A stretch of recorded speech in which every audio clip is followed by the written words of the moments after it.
తమ పోరాట ఫలితమే కాజీపేట కోచ్ ఫ్యాక్టరీ అన్నారు మాజీ మంత్రి హరీష్ రావు. ఇది కోచ్ ఫ్యాక్టరీయా వ్యాగన్ పరిశ్రమ అనేది అధికారికంగా గెజెట్ నోటిఫికేషన్ ఇవ్వాలని డిమాండ్ చేశారాయన. స్థానికులకు ఉద్యోగ అవకాశాలు కల్పించాలని కేంద్రానికి విజ్ఞప్తి చేశారు.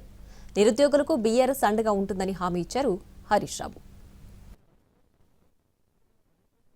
మీ పోరాటానికి బీఆర్ఎస్ సంపూర్ణ మద్దతు ఉంటుంది. ఈ కోచ్ ఫ్యాక్టరీ రావడానికి భూములు ఇచ్చింది ఈనాడు బీఆర్ఎస్ ప్రభుత్వం. ఇవాళ ఉద్యోగాల కోసం పోరాడుతున్నది బీఆర్ఎస్ ప్రభుత్వం. ఖచ్చితంగా స్థానికులకు ఉద్యోగాలు దక్కాల్సిందే. ఈ నిర్ణయం జరగకుండా రైల్వే కోచ్ ఫ్యాక్టరీపై గెజిట్ నోటిఫికేషన్ కూడా రావాలి. ఇది కోచ్ ఫ్యాక్టరీయా లేదు వ్యాగన్ ఫ్యాక్టరీయా, దీని సంగతి కూడా తేలాలి.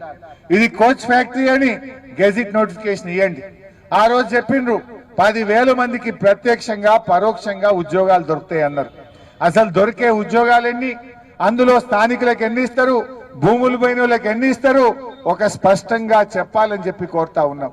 మీరు బీహార్ నుంచి తెస్తాం లేదా ఇంకెక్కడి నుంచో తెస్తాం, మాకు స్కిల్ లేబర్ కావాలంటే స్కిల్ ఇన్స్టిట్యూట్ పెట్టి ఇక్కడ ట్రైనింగ్ సెంటర్ పెట్టి ఇక్కడ మా పిల్లలకు ట్రైనింగ్ ఇచ్చి మా పిల్లలకు ఉద్యోగం